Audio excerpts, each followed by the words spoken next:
It's Aussie Suffer here at Your Sim. Today I'm going to be showing you a video tutorial on missed approaches. Before I go ahead and show you the missed approach, I'm going to explain to you why we do a missed approach before I show you the how.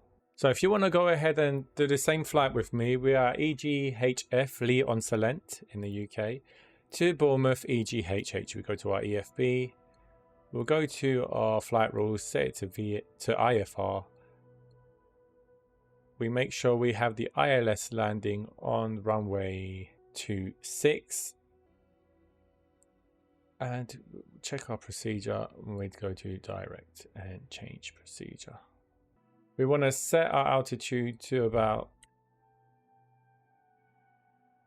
1,500 or around 3,000, depends, but this is the altitude we need to catch the localizer at, so I'm going to set that to there. File flight plan with ATC, send route to avionics. This may or may not work. Let's go ahead and have a look at the approach plate. Now, I've got the approach chart for Bournemouth here. The whole point of a missed approach procedure is to take us away from the runway to a safe altitude and most of the time to a holding point. From there, we can reconfigure the plane for a landing or decide our next plan of action if we want to retry the approach or divert if we're below minimums or have really bad weather. I'm not going to focus on the holding pattern in this video tutorial, but that would be for another video. I'll show you how to safely retry the approach when you go missed and following the correct procedure and when to reconfigure your flaps and gear.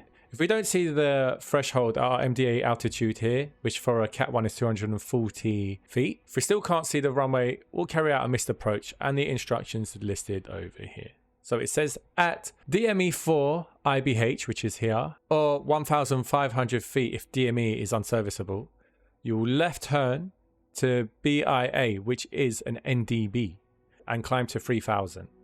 So we either climb to 3,000 or if we get to DME4, we'll do our left turn and track towards our NDB, which is BIA. I'm going to show you how to tune that and track that.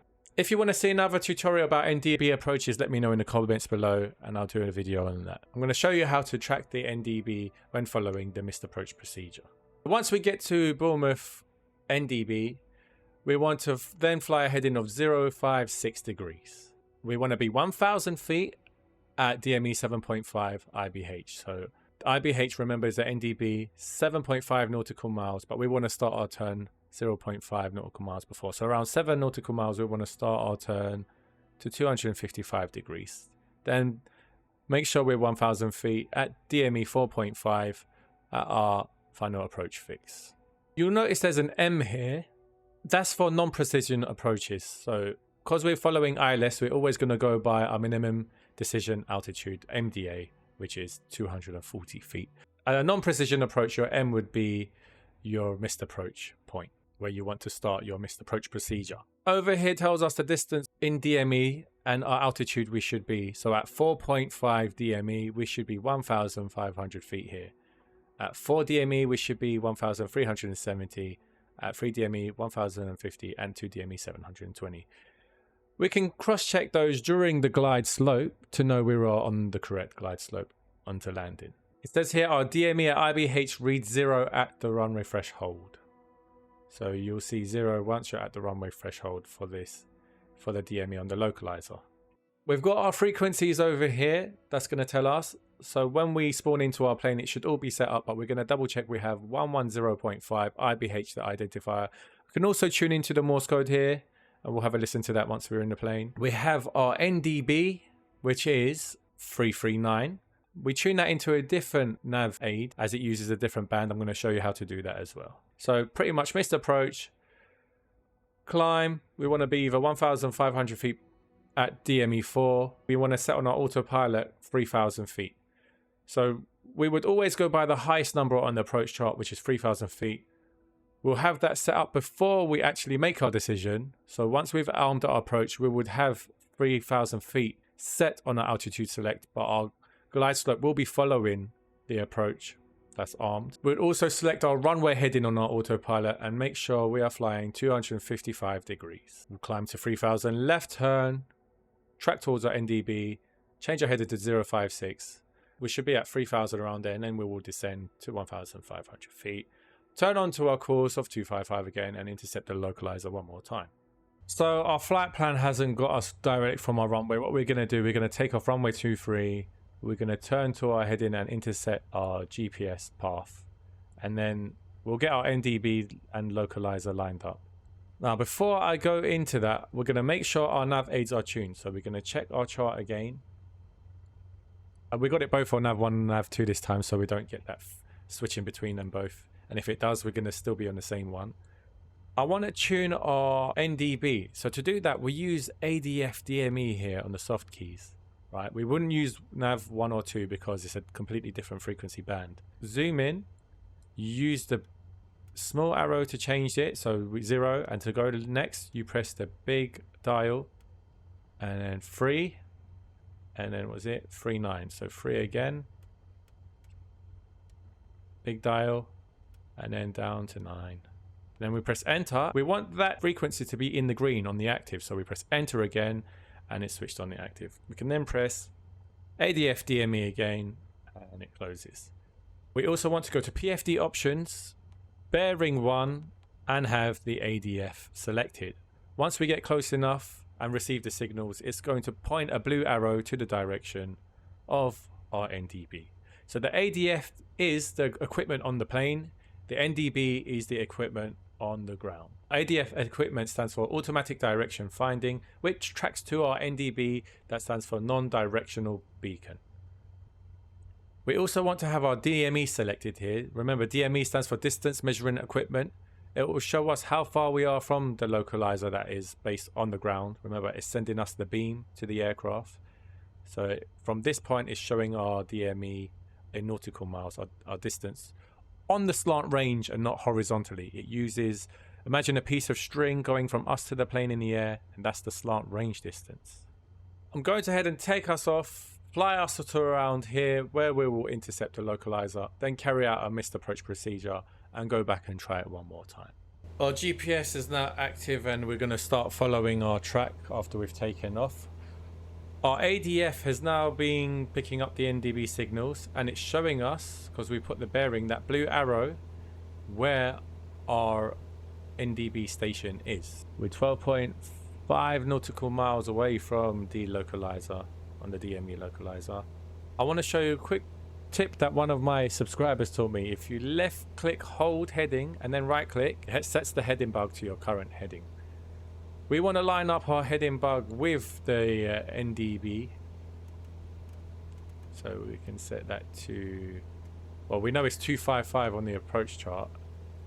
And it's just to the left of it, so it should be around 255. And it is. It's pointing to exactly where we set our bug to. Now, if we want to listen to our nav aid, we'll go over to nav 1. So nav 1 selected, we'll listen to ... That's correct. Now we'll listen to our NDB by selecting ADF, and the Morse code is... There we go. We do have a crosswind coming from the right. We have to bear that in mind. Our green circle is showing us where the plane is heading to, but our PFD is showing us where our plane is pointing to. So we need to make sure our green circle, which is where we're actually heading towards, is in the right place, which it is. DME 4.5, we're going to be 1,500 feet then. So we're 6.8 nautical miles DME at the moment. Around 5 nautical miles, I'm going to start reducing the power to get us all prepared and slow to add in our first notch of flaps. So we're stable on the approach. We've got a crosswind. Around, someone asked me when's the best time to put full stage of flap in. I would say around 2 DME you want to have your final third stage of flap in there, because the plane will start to slow down and it will hold that speed. So we want to be around 65 to 70 around here, no less than 60. 2 DME, full flap, plane's going to slow down to around 65 to 60. Add some power to keep it there. Just play around with the power until it's holding 60 to 65.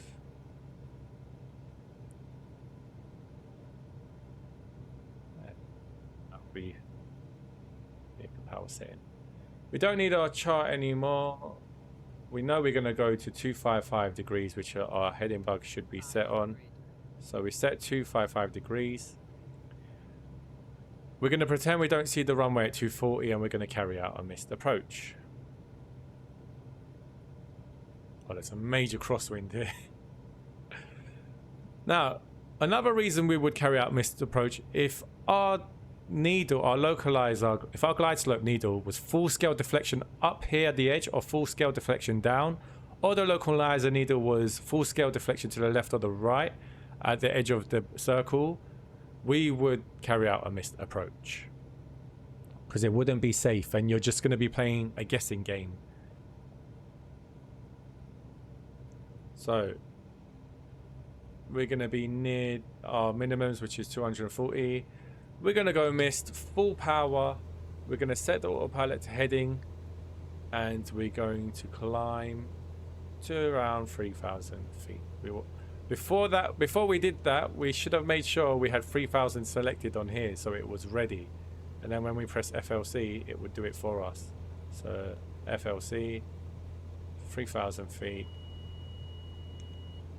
There we go. Get us back onto the runway heading. Get rid of this for now.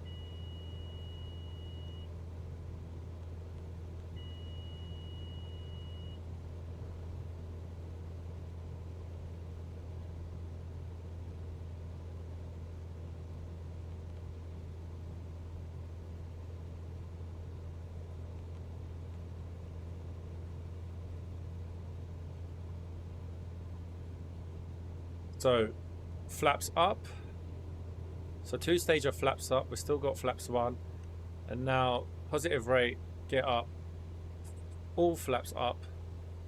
And we continue flying to that 255 degree heading, which our autopilot's actually struggling to do in this crosswind.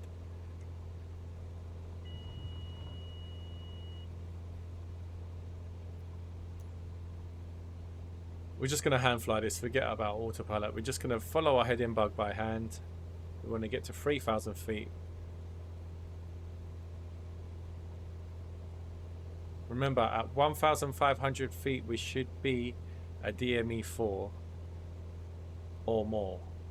So, no less than 1,500 feet at DME 4. We're DME 0.7 nautical miles. So we're holding this, climbing to 3,000. Got full power still.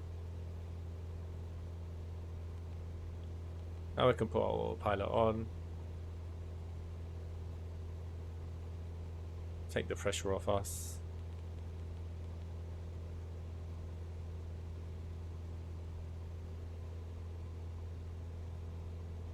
We've got 3,000 selected here. We're going to be well above 1,500 at DME4, so we're just going to go to 3,000 feet and do our turn.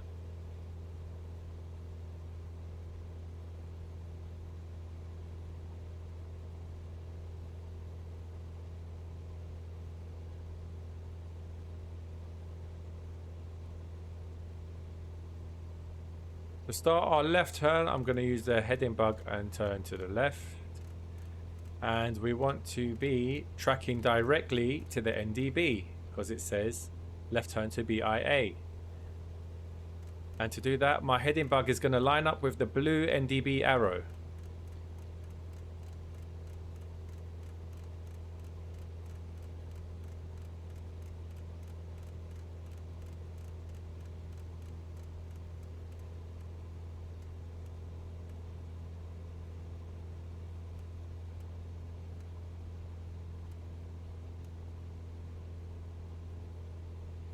We know once we've reached our NDB, when that arrow starts doing a 360.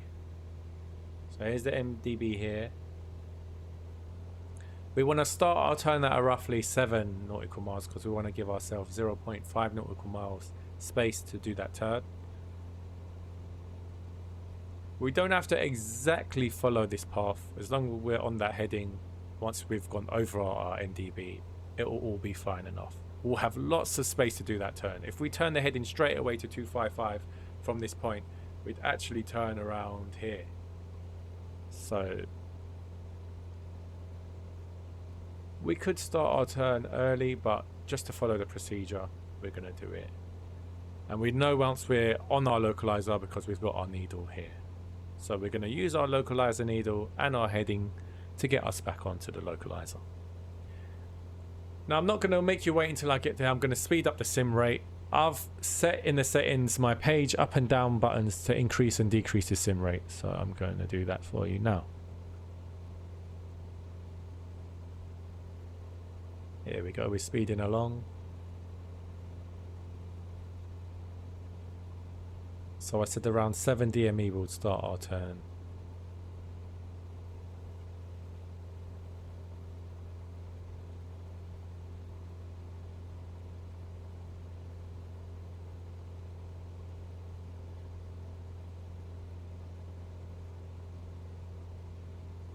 Nine, we'll start it now. 7. So we're setting our heading bug towards the needle first, just to give us a bigger turn to make, because our Cessna can actually make this turn a lot sharper. Remember, we want to be 1,500 feet. 1,500 feet on the altitude. Select vertical speed, and let's go down really quickly at about 800 feet per minute. Okay, now we press nav. Oh, we want to turn us onto the localizer. We've just missed it, but it's okay. We'll come back round. So we're gonna, at that heading, we're gonna cross between the localizer, and then we can press nav to get the autopilot to follow the localizer.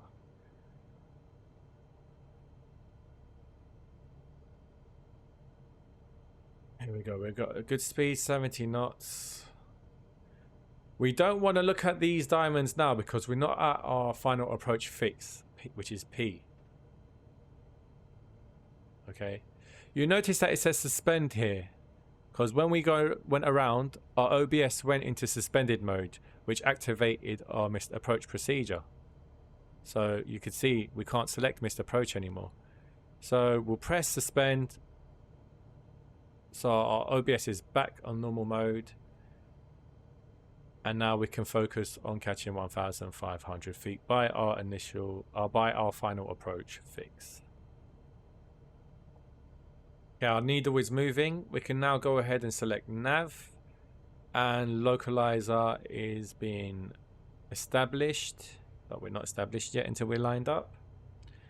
We want to watch our speed. We're going below 60 knots. We want to we're at 1,500 feet now. We want to set our climb power.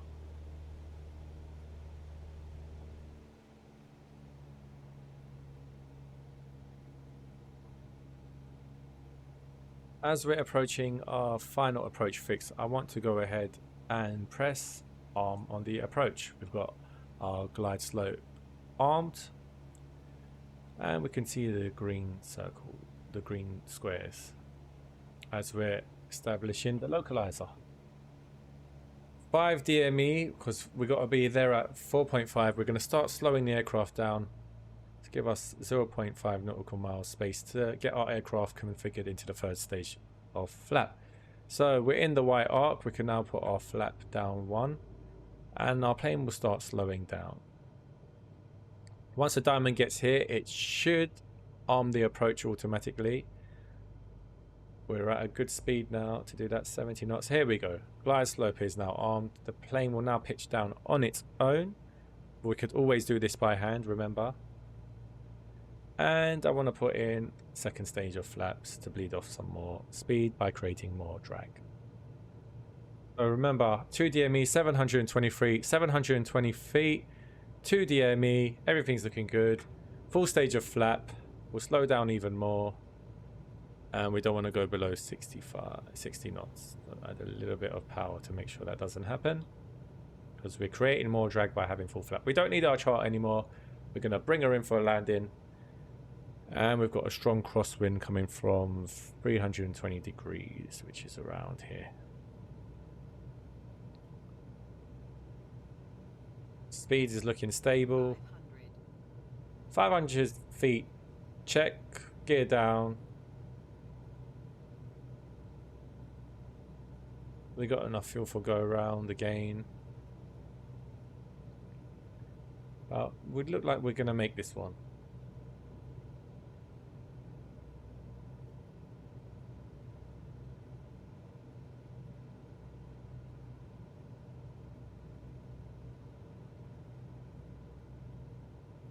We're being bounced around by the wind here.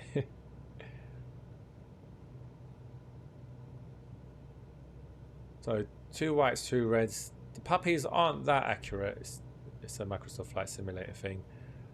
We're following our glide slope and the localizer needle, and we're on the right glide path.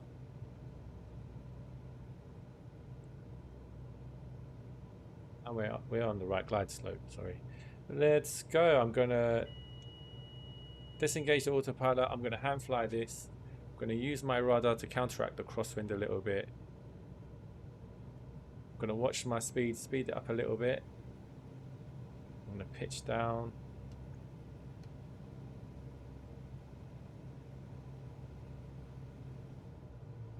We know we're gonna make the runway, so I'm gonna idle the throttle. And I'm gonna start off flare. Hold it. Use some rudder a little bit more. Hold it. Pull back, hold, pull back, hold, pull back, hold, pull back, hold. Then put the rudder again to center off. And here we go. Whoop, on one wheel. It was one of the worst landings I've had, but we made it on the ground safely. That's the most important thing. If everything is going well on our approach, air traffic control can always tell us to carry out a missed approach, even if we can see the runway. So we'd have to follow the procedure as depicted on the chart. Don't forget, if the plane doesn't go into suspend mode, you can always click suspend on the OBS here. Or if you want to activate the missed approach, you would click procedures, and this option should be available, activate missed. That's if you want your avionics to follow the missed approach procedure, but ideally you want to do it all by hand because that's where our skill is. We are the autopilot, not the plane. One thing I must stress, it is important not to rush as if you're in a panic during the missed approach procedure. We must be sure of the procedure, brief ourselves and take our time. It's better to take longer and fly the correct missed approach procedure instead of risking and missing something important out. Remember, you should know what your altitude you are going to select and climb to, even established on final. Once you hit approach, you can then change the altitude to the missed approach altitude, which is 3,000. Okay, that's something I forgot to do. Make sure you don't make that mistake as me. In real life, in your annual instrument rating renewal, this is something that you'll practice a lot or have to demonstrate a lot. So it's best to practice going missed in the sim regularly until you are comfortable and try different approaches out in different airports. Then you can bring it up a notch and set the weather preset to low clouds and even fog, so you don't have any visual reference to the ground, to really put your skills to the test. If you like the video, please like, please subscribe. If you have any video requests, you let me know in the comments below. If you want me to do a video on holding patterns, or if you want me to do a video on NDB approaches, let me know. If you found this useful, if you had any problems, everyone in the comment section is a great community. We help each other out, we give each other tips. So thank you for those who have done so already. See ya!